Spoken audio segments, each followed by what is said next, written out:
Welcome to another video from Dr. Lock. It's jacaranda season and all these little purple flowers you see up there, they go everywhere. So I've got a whole bunch on my windscreen. If I go like this, they all disappear, which is cool. Alrighty, so we're on our way to a building, unit complex building.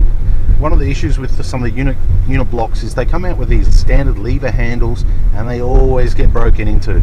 So many times we go there when the building's new and it's been broken into time and time again. People break in via the fire stairs and things. So a lot of the locks that builders are using, they might get them over the line as far as being lock-up stage and comply with the regulations, but the problem is they don't offer very much security. So what ends up happening is that people break in and then they have a meeting and then they break in again, they have another meeting, then they have to pretty much upgrade the locks. So what we're doing now is we're upgrading the locks. So we're at that stage now. Now the locks we're using, they're similar locks, but they are actually they do have more strength. Instead of having lever locks, we're going to be putting in ones with round handles and anti-wrench spinners, so that way they won't be able to like jump on them and do all sorts of tricks to them. Also, a lot of the time with buildings, brand new buildings, and there's a lot of them around, sometimes they don't put a lot of care into the strikes and where they mount the locks, so it's always good to sort of clean up the installation a bit, make sure everything's working. On top of that, we'll be putting some blocker plates in. We won't be doing that today because I might do one or two. I won't take you through fitting all of them because I've got about 10 of them to do, but I'll take you through the process of just fitting the lock and fitting the blocker plate. We've also installed a security key on this particular building. That's basically to stop people picking locks, because people do pick locks, and if burglars are trying to get in, it doesn't take much to buy tools off eBay and watch a bit of YouTube and then sometimes actually get lucky. So we want to prevent that too. So by going for a security key, it gives the building more security, more key control, so people can't get keys cut from Bunnings and then give them to their friends and family to come around and use the pool and things along those lines. So that's why a good quality lock, security key, also the anti-wrench spinner around the knob so it can't be forced, and a blocker plate is what we're doing. So that's the standard sort of upgrade that brings it up to a reasonable level of security. So let's go now and do one of them, and you'll see it before and you'll see it after, so you'll see why we're doing it, and I'll tell you a little bit more about it once it's all on the door. Okay, so here we are at the door. This is a fire door. Now the first problem is it doesn't have a plate to block people from getting in there and pulling it open. Second problem is it has this lever, and you see how this lever's now, we'll just about push on that. There we go. So that's a fire stair exit. So that will take us up to different levels. Now if we go up there, they might have a similar problem here as well. It's best to stop them at the ground floor. So this particular lock here, we need to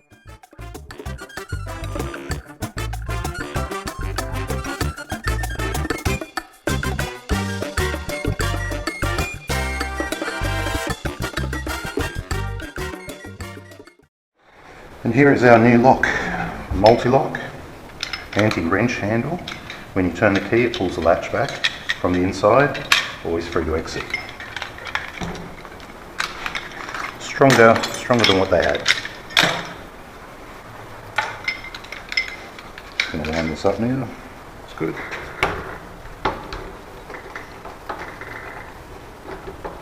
Make sure this is in there square.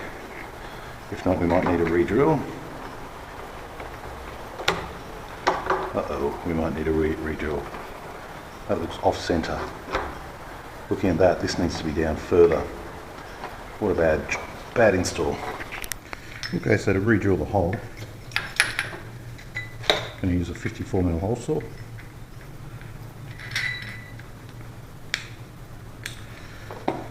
Re-drilling tool and a drill.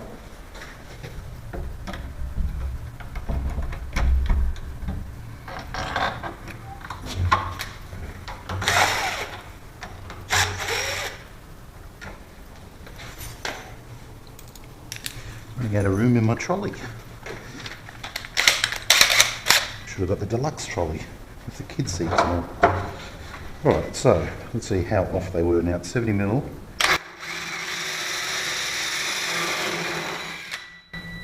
So probably about that much. Not a lot. Enough to make the lock not sit properly. Good. Slid it off, hit the metal. Some hammer.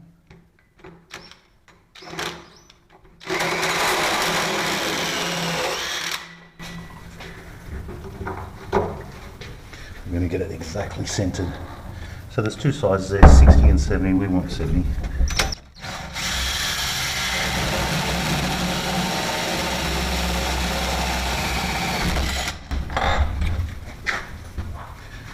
So that's a good 5 mil. Okay, another little trick. Now this bottom screw didn't get a lot of traction, so I'm just using a bit of wood there.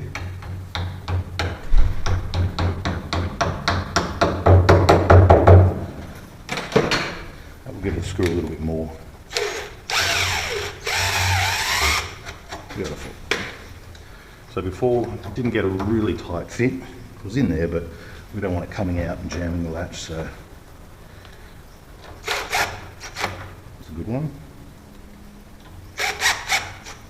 Much better. Okay, let's try that again. Now, our latch is centered, so we can just slide it straight on here. That's what I was talking about. The builders, sometimes they don't always center things properly, or to my liking.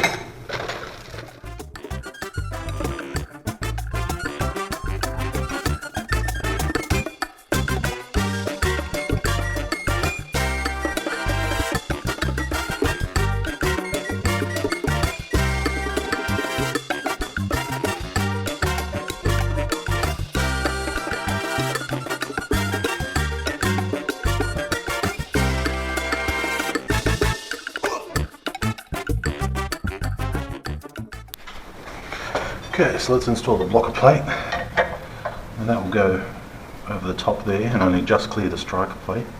Just make sure it's even there, about even there.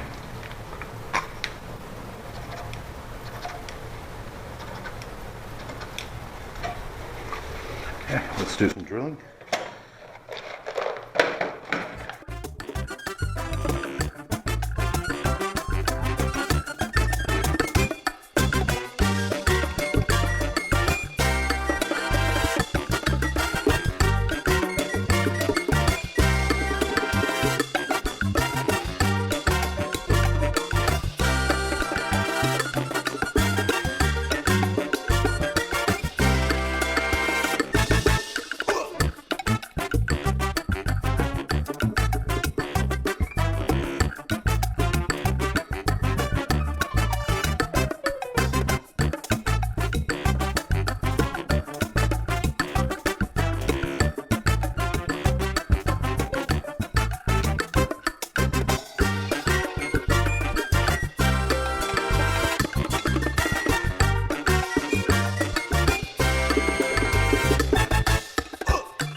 Okay, so here's the finished product. We have the blocker plate so people can't get to the latch. We have the spinner so people can't force the knob. We have the security key so people can't pick the cylinder. Can. New striker plate.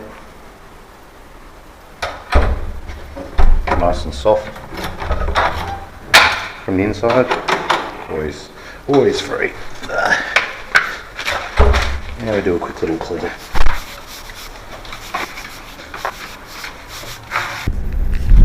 Okay, back in the car again. Nice air conditioning. Okay, so did about half a dozen of those fire exits, as you saw with the blocker plate and the knob set and the high security key. Definitely a lot better than what was there, so that's going to give them more security and hopefully reduce any break-ins. A lot of buildings have a lot of doors like that, and if they're not re-secured and tightened up, you can get people getting in those ways. They get in through those doors, raid the basement, or they get in through the fire stairs, come up and start break into the units. So it's definitely a good idea to replace them all. And also with the security key, that's a good idea, and then that way everybody can have the one key to go up and down the lifts, especially when the lifts break down. So you just can't put those locks in with any key. You need to put them in with a key that everybody has, because those fire stairs are sometimes used. So that's something to keep in mind if when you're sort of doing these buildings. You're better off doing it once, doing it right, and doing all of it, rather than just doing patches and then people can't access the levels and things. But yeah, definitely upgrade those building locks, because if you don't, people will tend to break in, or the locks that are there might be barely working. I looked at a few of those, and a few of those were barely working. You could literally stick anything in between and pull the latch back, which was just, you know, pointless of even having a lock. Some of the other locks were just popping straight open when you push them down hard enough. So anyway, that's another job done. Leave your comments down below, and thanks for watching.